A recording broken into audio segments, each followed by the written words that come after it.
یا یہ کہ دنیا میں اقتدار کی کسی مسند پر انسان بیٹھا ہے، یا یہ کہ کوئی اس کے ہاتھ میں اختیار نہیں. یہ تمام جو حالات انسان پر طاری ہوتے ہیں، ان کے جواب میں جو طرز عمل فکری اعتبار سے اور عملاً انسان اختیار کرتا ہے، اس کے 4 درجے ہیں. پہلا درجہ ہے انتہائی گمراہی، ضل ضلالا بعیدا. وہ کیا ہے؟ اگر عزت ہوئی، نعمتیں ملی، فلاں دیوی یا دیوتا کی نگاہ کرم ہے، اس کی کرپا سے یہ ہو گیا. اور اگر کوئی تکلیف آ گئی، مصیبت آ گئی، معلوم ہوتا کہ فلاں دیوی یا دیوتا ہم سے ناراض ہو گیا، یہ کالی دیوی کی طرف سے کوئی مصیبت آ گئی ہے، یا یہ کہ یہ لکشمی دیوی کی نگاہ کرم ہے کہ ہمیں دولت مل گئی ہے. یہ تو ہے شرک. شرک ہونے کے اعتبار سے یہ ہے ضل ضلالا بعیدا، انتہائی پستی. اس پستی سے اوپر آئیں گے تو توحید کی پہلی منزل ہے. عزت دی اللہ نے دی، اگر کوئی تنگی آ گئی، فقر، تکلیف، کوئی ذلت، رسوائی، یہ بھی اللہ کی طرف سے. ایک اعتبار سے تو انسان ہدایت پر آ گیا. بڑی گہرائی تھی اس گندگی کی اور اس خباثت کی جو شرک جس کا نام ہے، اس سے انسان نکل آیا، نجاست سے. توحید تو ہے، لیکن ابھی اس میں اس کی گمراہی کا ایک ایلیمنٹ شامل ہے. اور یہ گمراہی سے جب تک آگے نہیں آئے گا، اوپر نہیں ابھرے گا، اس کا طرز عمل کیا ہوگا کہ ذرا کچھ مل گیا، عزت مل گئی، پھولے نہیں سما رہے، اب زمین پر قدم نہیں ٹک رہے، گردن اکڑ رہی ہے، کہیں محرومی ہو گئی، کوئی تکلیف آ گئی، کوئی مشقت، فقر آ گیا، اب بجھ کر رہ گئے. ان دونوں کیفیات میں انسان کا پینڈولم جو ہے وہ ایکسٹریم کو جائے گا. یہ کب ہوگا؟ جبکہ انسان یہ سمجھتا ہے کہ اس دنیا میں جو دولت مل گئی یا عزت مل گئی تو یہ گویا کہ بڑی کوئی قابل فخر شے ہے، اور اگر یہاں پر کوئی تکلیف آ گئی، کوئی مصیبت آ گئی، فقر و فاقہ آ گیا تو یہ گویا کہ بہت ہی اہانت آمیز شے ہے. اگر یہ انسان سمجھے گا تو طرز عمل وہ نکلے گا نتیجے کے طور پر جو میں بیان کر چکا ہوں. یہ گمراہی ہے. اس گمراہی سے نکلیں گے تو آپ کس مقام پر آئے؟ دوسری منزل ہدایت کی کیا ہے؟ نہ یہ عزت ہے نہ یہ ذلت ہے، دونوں حیثیتیں برابر ہیں. یہ امتحان ہے. اسی لیے ان دونوں آیتوں میں ایک لفظ قدر مشترک ہے، اذا مبتلاہ فاما الانسان اذا مبتلاہ ربہ فاکرمہ ونعمہ. یہ بھی ایک ابتلا ہے، آزما رہا ہے اللہ. کبھی وہ دے کر آزماتا ہے، کبھی چھین کر آزماتا ہے، کبھی فقر و فاقہ سے آزماتا ہے، کبھی وہ کثرت دولت اور کثرت مال سے آزماتا ہے، کبھی وہ صحت دے کر آزماتا ہے کہ یہ قوت اور توانائی اور صحت جو میں نے دی ہے یہ اس میں کیا کرتا ہے، کبھی وہ مرض کے ذریعے سے آزماتا ہے کہ صبر کرتا ہے کہ نہیں کرتا. ہمارے لیے شکوہ اور شکایت تو اس کی زبان پر نہیں آ جاتی، نالا اور شیون تو نہیں آ جاتا، تکلیف جھیلتا ہے کہ نہیں جھیلتا، اس میں تحمل ہے کہ نہیں ہے، تو صبر کرتا ہے یا شکر کرتا ہے. یہ دونوں کیفیات در حقیقت اس اعتبار سے مساوی ہے. یہ بھی امتحان، یہ بھی امتحان. یہ حقیقت جب سامنے ہوگی اب وہ پینڈولم جو ہے وہ بہت کم ہو جائے گا. یعنی انسان میں طبعی طور پر تو ایک اثر ہوتا ہے غیر اختیاری.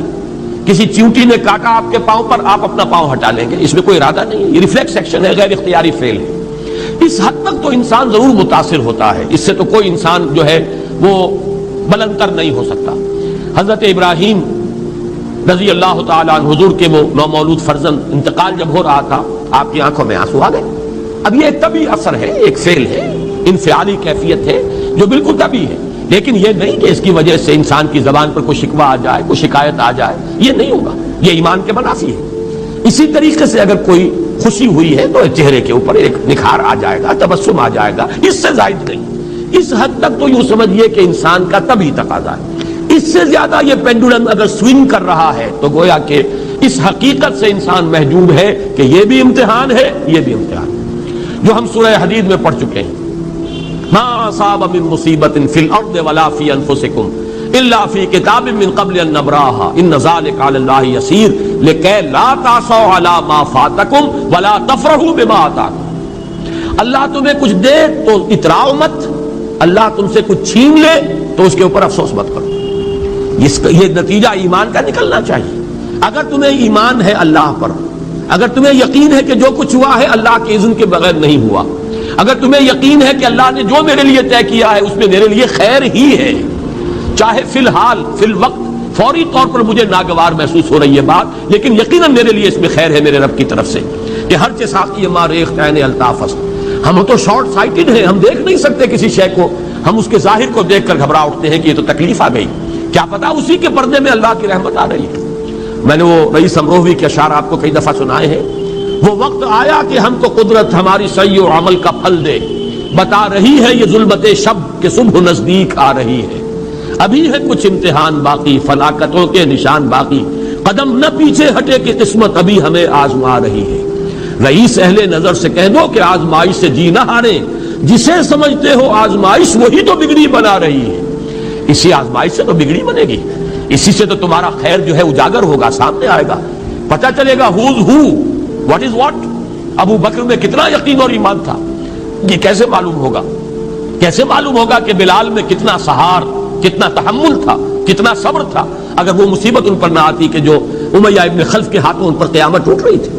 تو یہ ساری چیزیں جو ہے ما اصاب من مصیبت فی الارض ولا فی انفسکم الا فی کتاب من قبل ان نبرأ ان ذلک علی اللہ یسیر لکی لا تعصوا علی ما فاتکم ولا تفرحوا بما آتاکم واللہ لا یحب کل مختال فخور. اگر اس حقیقت سے محجوب ہو جاؤ گے تو پھر اختیال اور فخر اور گھمنڈ پیدا ہو جائے گا تمہارے اندر، یا دوسری طرف مایوسی، کمر ہمت ٹوٹ کر رہ جائے گی، خودکشی کرنے کو انسان آمادہ ہو جاتا ہے ذرا کوئی ناکامی دنیا میں آ گئی، کوئی تکلیف آ گئی. یہ ہے در حقیقت تیسری منزل، ہدایت کی دوسری سیڑھی. پہلا کیا تھا؟ نہاد ضل ضلالا بعیدا، کوئی خیر مل گیا تو کسی دیوی کی نگاہ کرم، کوئی تکلیف آ گئی تو کسی دیوتا کی ناراضگی. یہ تو ہے ضل ضلالا بعیدا. اس سے اوپر آئے، یہ پہلی سیڑھی ہدایت کی ہے. عزت ہے تو اللہ کی طرف سے، اور اگر کوئی ذلت ہے، تنگی ہے تو اللہ کی طرف سے. یہ ہدایت کا آغاز ہو گیا، یہ توحید کی بنیادی منزل ہے. اس سے اگلی منزل، یہاں کی ذلت ذلت نہیں، یہاں کی عزت عزت نہیں. ذالک یوم التغابن، ہار اور جیت کے فیصلے کا دن تو قیامت کا دن ہے. وہاں معلوم ہوگا جس کو اس روز عزت ملی وہ عزت والا ہے، جو اس روز ذلیل ہو گیا وہ ذلت والا ہے. یہ تو امتحان ہے، دارالامتحان ہے. خلق الموت والحیات لیبلوکم ایکم احسن عملا. یہ تو دارالامتحان ہے، امتحان ہونے کے ناطے دونوں برابر ہیں. اس سے اوپر ہے ایک چوتھی منزل، ہدایت کی تیسری منزل. وہ کیا ہے؟ عام طور پر انسان یہ سمجھتا ہے کہ یہ جو آزمائش ہے تنگی کی اور فقر و فاقہ کی، یہ سخت تر آزمائش ہے، اور نعمتوں کی بارش ہو تو یہ آسان آزمائش ہے. یہ بھی ابھی گمراہی کا ایک پرت جو ہے اس کی باقی ہے. ابھی ہدایت کا جو کامل جو ہوگا انکشاف وہ کب ہوگا؟ جب انسان اس حقیقت کو جان لے کہ جہاں وسعت ہو، جہاں کثرت ہو، وہ زیادہ بڑا امتحان ہے، سخت امتحان ہے، بجائے اس کے کہ اگر قلت ہے، کمی ہے،